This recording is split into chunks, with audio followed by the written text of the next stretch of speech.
Hi, everyone. Welcome back to dinanddaf, where we conceptualize halakha based on a case study from that week's daf yomi.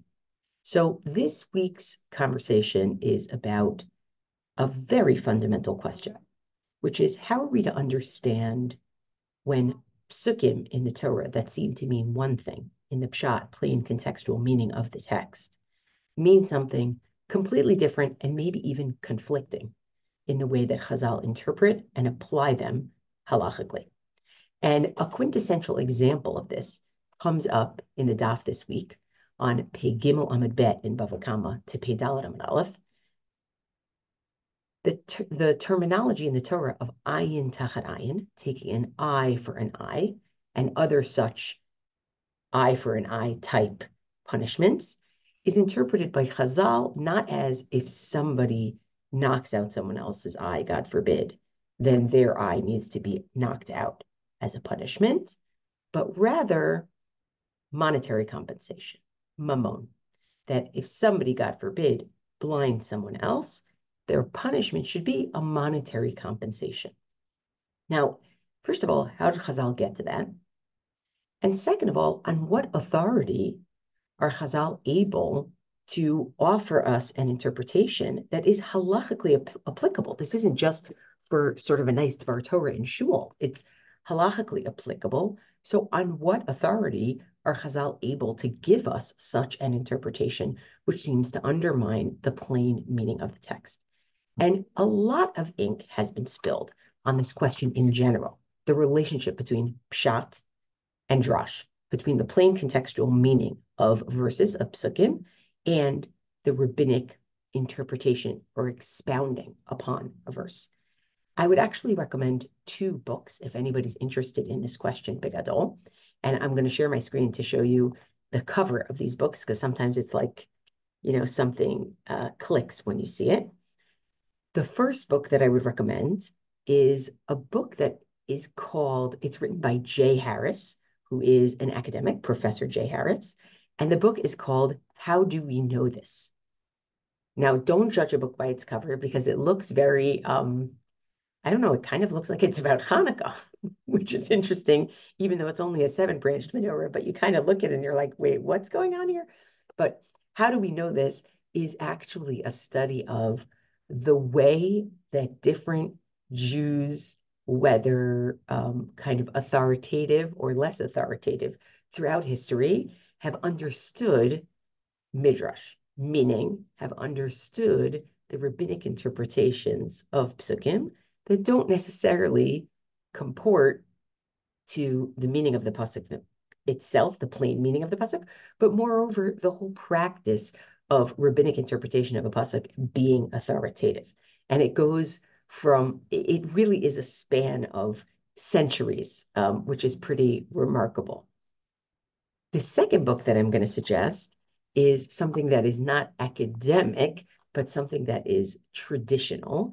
And that is the book that Rav Amnon Bazak wrote, which is, I think, an incredible compendium of approaches to this question. And I'm going to share my screen and show you. It is called Nitzchuni Banai, right? From the terminology at the end of the Tanur Shel Achnai story, where famously Rabbi Yoshua says, Lo bashamayim hi, the interpretation of Torah is not in the heavens, so we're not waiting for a bat kol, a heavenly echo, to tell us Halakha is like so-and-so, but instead we have conventions for interpreting Torah, and we have conventions for figuring out what is the correct interpretation without asking God for help. This is a very explicitly post-Nevuah kind of approach. And at the end, the question is, what was God doing in heaven when this conversation went on? It says God was saying, Nitzchuni banai, my children have bested me. But another way of interpreting this, and I think it's the Maharsha, is for the word netzach, my children have made me eternal.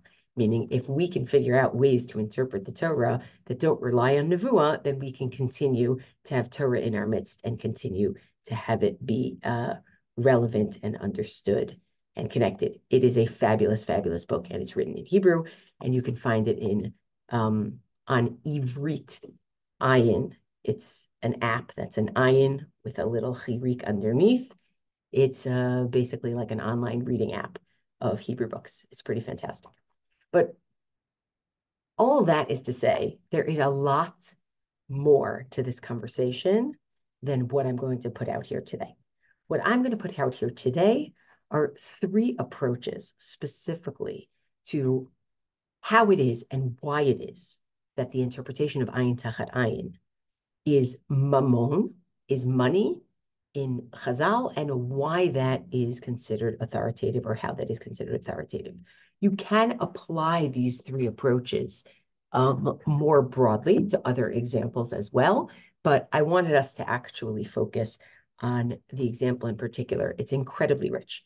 So the first approach that I will say is actually an approach that I think we find very much in the Gemara itself, right?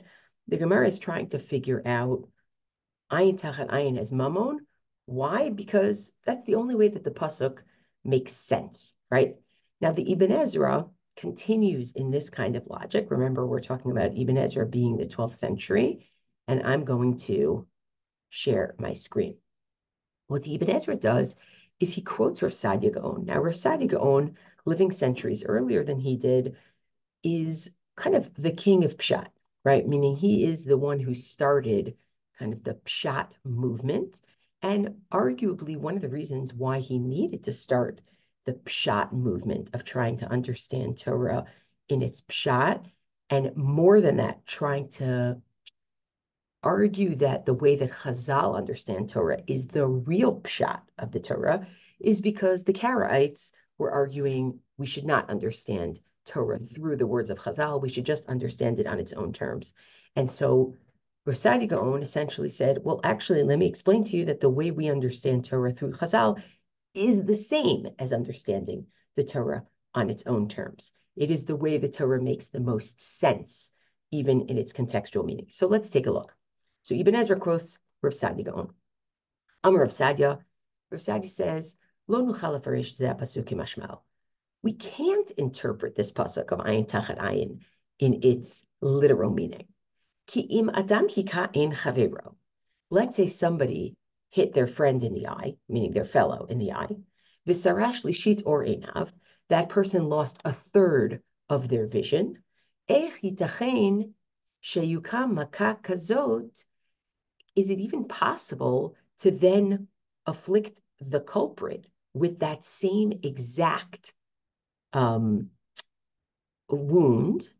beli tosefet umigrat, without adding more blindness or less blindness, right? If you want it to be an exact measure for measure, there's no way. How are you going to punish someone so that they also lose exactly a third of their sight?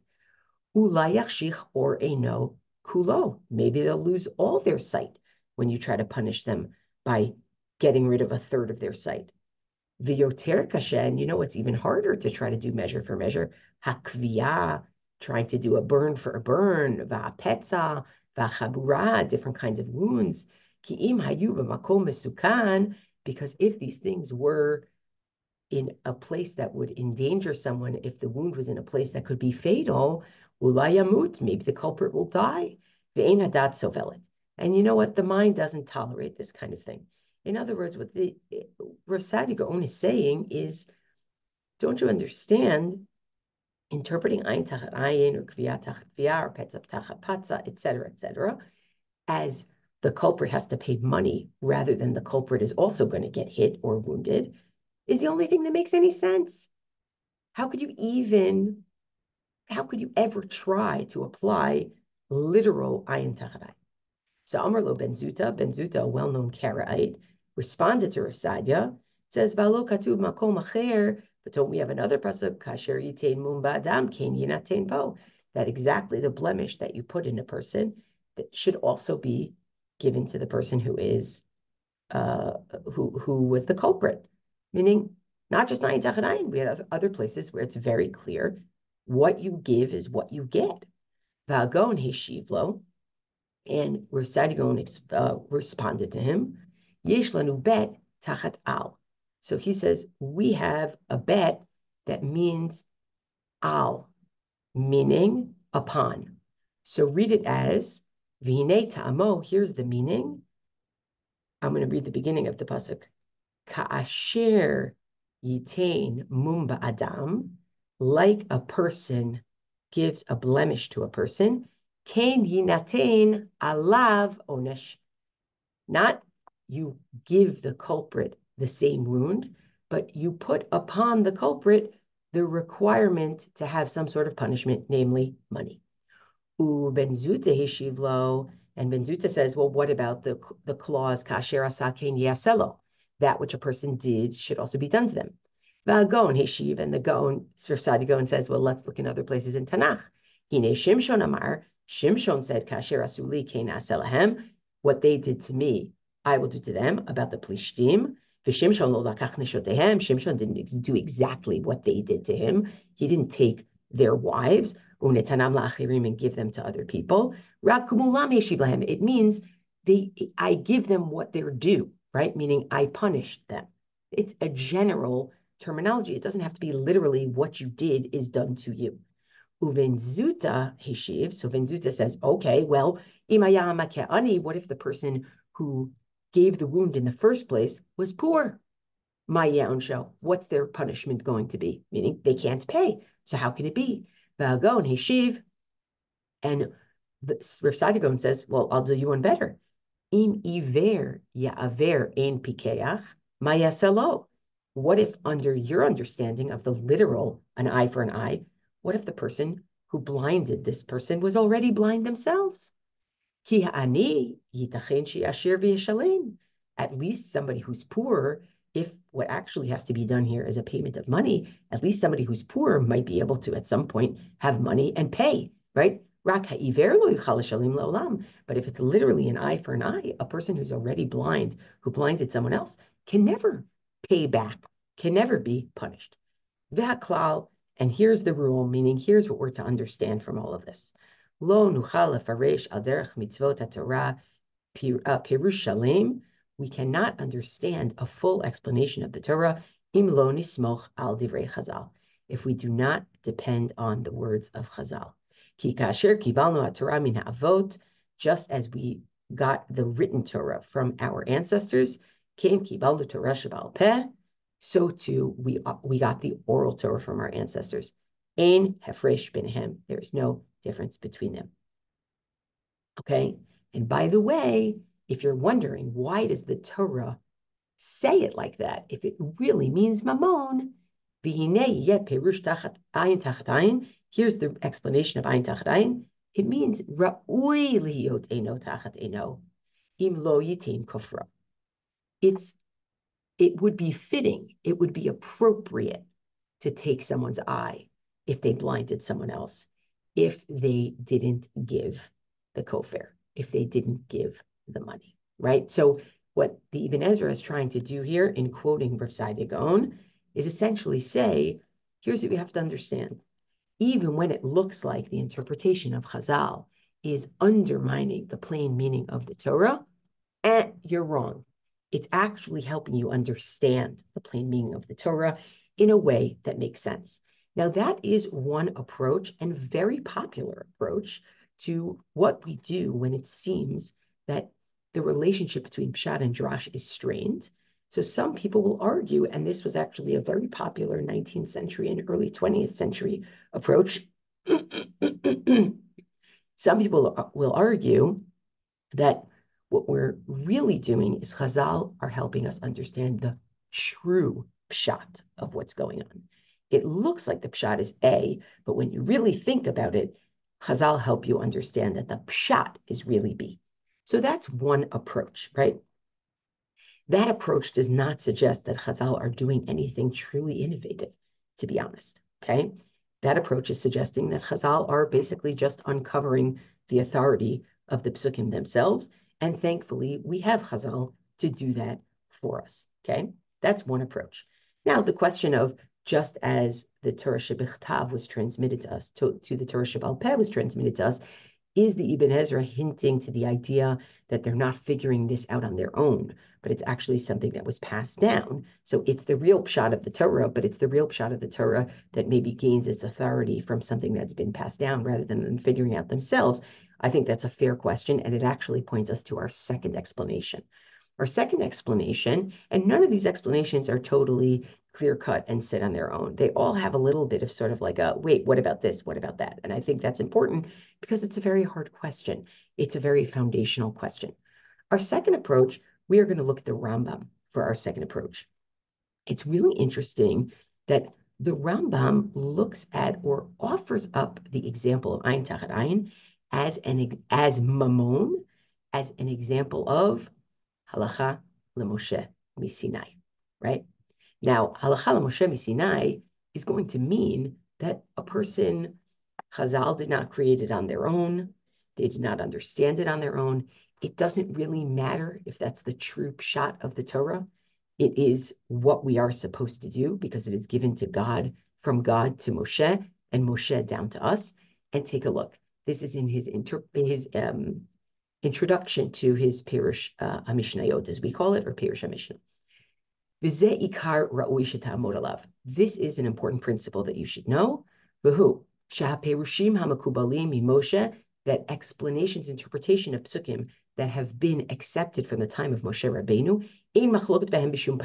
there is no machloket about them, right? So if you look in the Gemara and you find something where everyone seems to agree that pasuk Y means such and such, there's a great indication that this might be a halakha leMoshe miSinai, because a halakha leMoshe miSinai brooks no argument. Lefi sheme'olam lo matzanu machloket shenafla, ben hachachamim bizman min hazmanim. Because, for example, we've never found a machloket among any of the sages at any time, Moshe ad Rav Ashi, from Moshe Rabbeinu until what's considered the end of the Gemara of Rav Ashi, she'amar echad mehem, that one sage said, shemisha simei ayin, somebody who blinded somebody's eye, tisame'ino, or tisma'ino, that person's eye should be blinded. We don't see that opinion anywhere. Lema'amar Hashem ayin ba'ayin, in order to fulfill the idea that it's an eye for an eye. The Amar Acher, and somebody else says, no, shahadamim bilvad hu chayav, that a person only has to pay money. Meaning, the Rambam says we never find such a machloket. Why? Because ayin tachat ayin, meaning mamon, is a halakha leMoshe miSinai, right? So we don't even have to worry about whether it's pshat or whether it's not pshat in the contextual meaning, whether it makes sense to try to do ayin tachat ayin or it doesn't make sense to try to do ayin tachat ayin literally. What we need to know is that the authority comes from God. It's a halakha leMoshe miSinai, the same way the pasuk in the Torah comes from God, ayin tachat ayin. The interpretation of mamon comes from God, ayin tachat ayin, right? Now, what's interesting is I told you there's always a little bit of sort of like an asterisk. You got to wonder, is everything, are there footnotes here? The Rambam in Moreh Nevuchim, he actually talks about in the area of Moreh Nevuchim in the third book, where he's talking about reasons and explanations behind the mitzvot. He talks about the possibility of ayin tachat ayin being literal. And it's just interesting to see that. He says, Misha chiser aver yichusar aver kamoto. Somebody who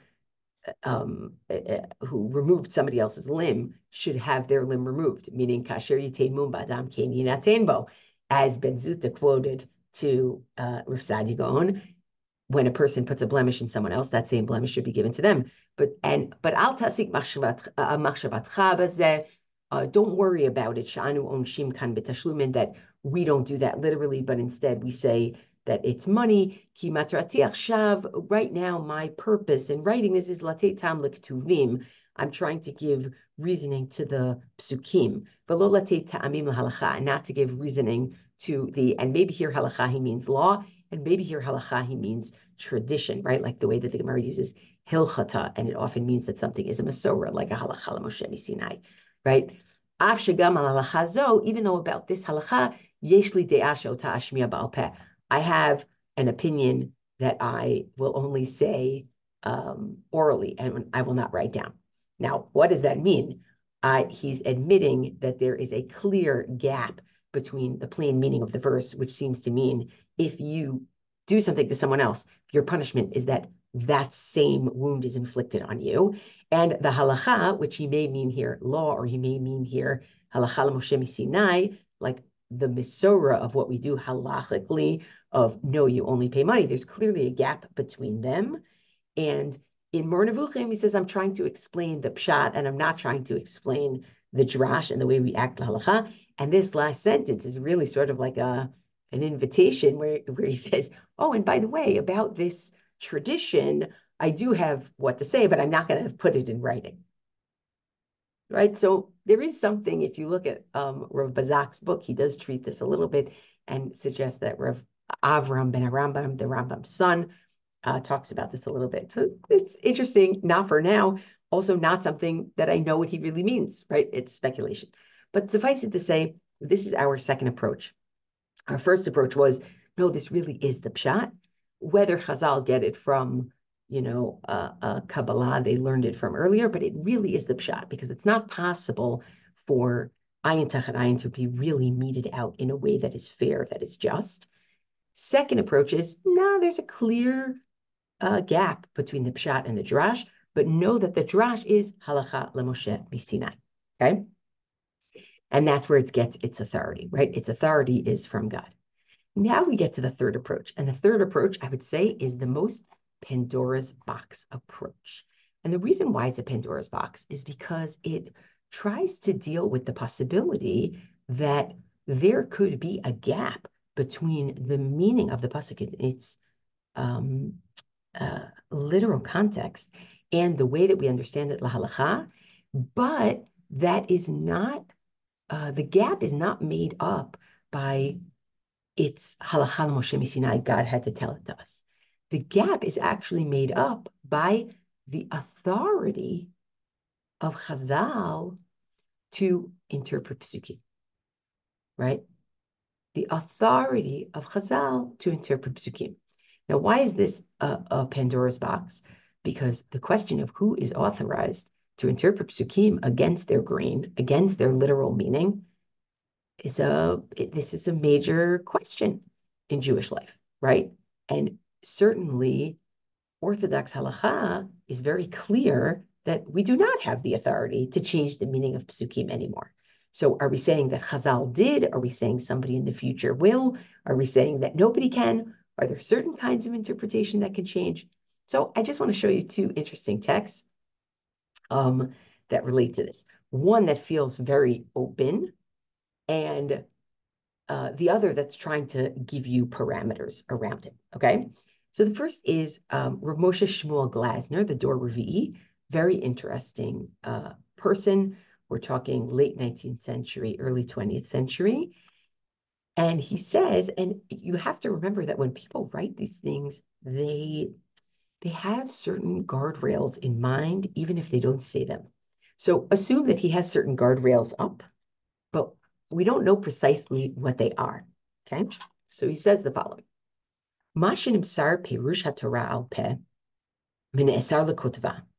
The fact that originally the explanation of the Torah was transmitted orally, and actually it was usher to write it down, right? We said Dvarim Sheba'al Peh, Efshar Lekatvan. I don't want to say it wrong. Dvarim Sheba'al Peh. I'll have to look up the exact nisuach later. But there was an actual isser. You can look, I think it's Gittin Daf Samech. You can look that Dvarim Sheba'al Peh are not supposed to be written down. So why are they not supposed to be written down? It's so that it won't be the definitive answer for all generations. So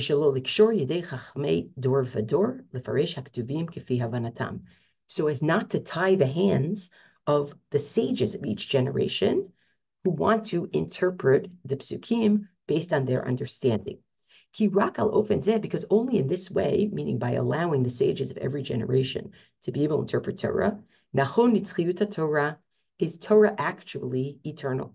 Kishinui hadorot v'deotehem matzavam u'ma'badam hagashmi v'musari, because the changes in the generations and their opinions, their situation, and their material standing, and their moral standing, dorshot shinui dinehem takanot v'tikunim, requires changes in law, decrees, and repairs.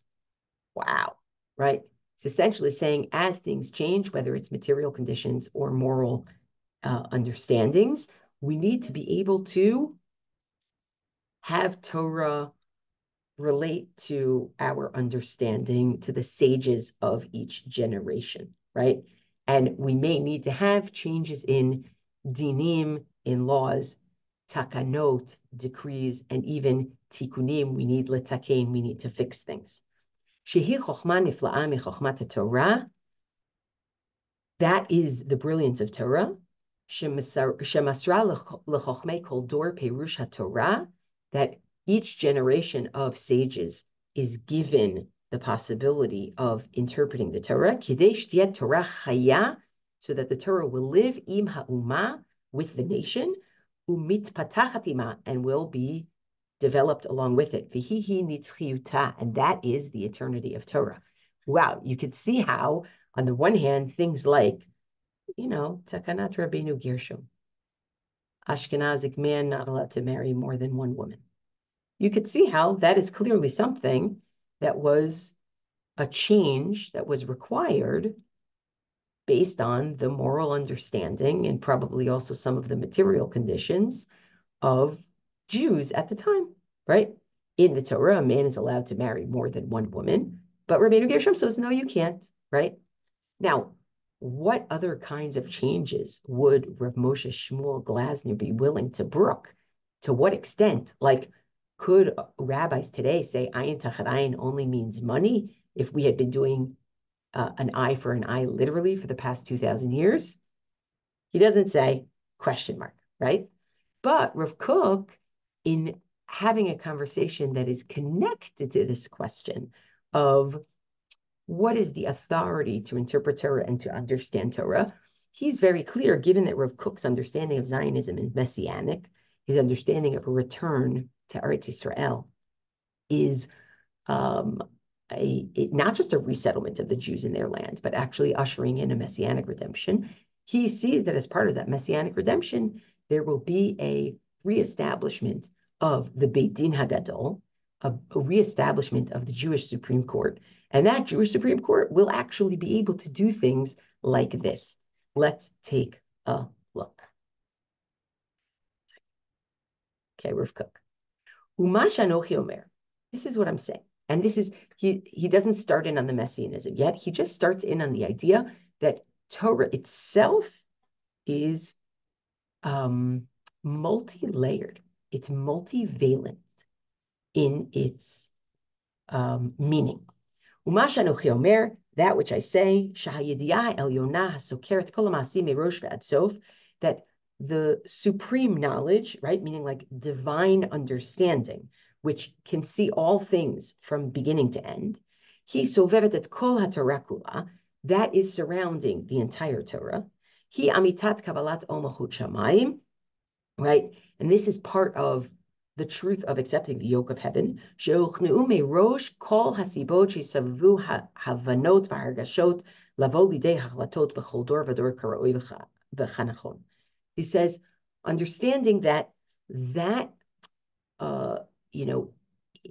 supreme knowledge, right, has the ability to see all interpretations, understandings, feelings that will lead to certain decisions in every generation. Meaning the Torah itself contains a supreme knowledge that isn't just here's one interpretation, but it can contain within it all of the understandings that are to come. Al kain, therefore, efshar la'amitata shel Torah lehitgalot, because the Torah contains within it all future understandings, and it contains within it all of the ideas and the meanings and the feelings, right? The truth of Torah cannot be revealed. Ki im bihiyot am Hashem kulo ba'artzo. Only once all of God's nation is in its land. Living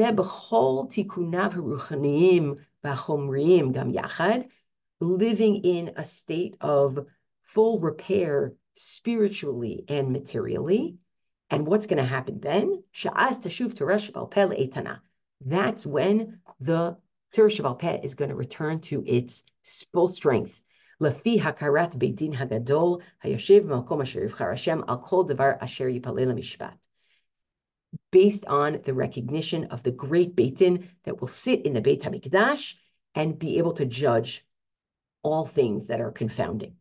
Va'az anu bituchim, and at that time we will be sure shekol tolda chadasha, every new result tiyeh muchteret b'chol oz b'chol kodesh ki kodesh tirel Hashem. Every decision that Beit Din Hagadol makes will be crowned in great holiness and will be crowned in great strength because the Jewish people are holy to God.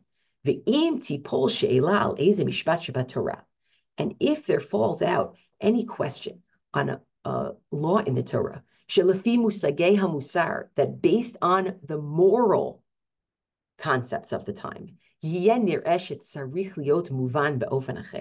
it will seem that it needs to be understood in a different way. Notice they're not saying abrogate the law, they're saying reinterpret it. As im be'emet al pi beit din hagadol yuchlat, then if it truly based on that great court sitting in the Beit HaMikdash in Messianic times, it will be decided shezeh hamishpat, that this law of the Torah lo ne'emar was not said ki'im be'otam hatnaim shekvar inam, except for those conditions that no longer exist. Vadai yimatzeh al zeh makor b'Torah. There must be a way to source that in the Torah. In other words, what Rav Kook does is he says, you know that I would say that same samchut, that same authority that Chazal had to be able to interpret the Torah against its grain, he is arguing that in Messianic times, with a Beit Din Hagadol, that Beit Din will be able to do the same. And notice he says, Lafi musagei hamusar, if the concept of morality suggests that there needs to be a reinterpretation. Now, of course, there's so much more to say about this, but suffice it to say, what we've done here is we've offered 3 different models for how to understand the authority and the possibility of Peshat and Derash being so far apart as in Ayin Tachat Ayin. One is the Derash, even though it seems like it's not the contextual literal meaning, actually shows you the deeper contextual literal meaning of the pasuk, that if you tried to apply it, you could only apply it the way that Chazal interpret it. A second, the only way we can authorize a pa'ar, a gap between Peshat and Derash like this, is if the Derash is Halakha Moshe Misinai. So even though it contradicts the Peshat, it is also from Hashem. And a third, this conversation of what was the authority of Chazal. Is it possible that the authority of Chazal was actually to interpret pesukim against their grain differently than the literal meaning of the pasuk?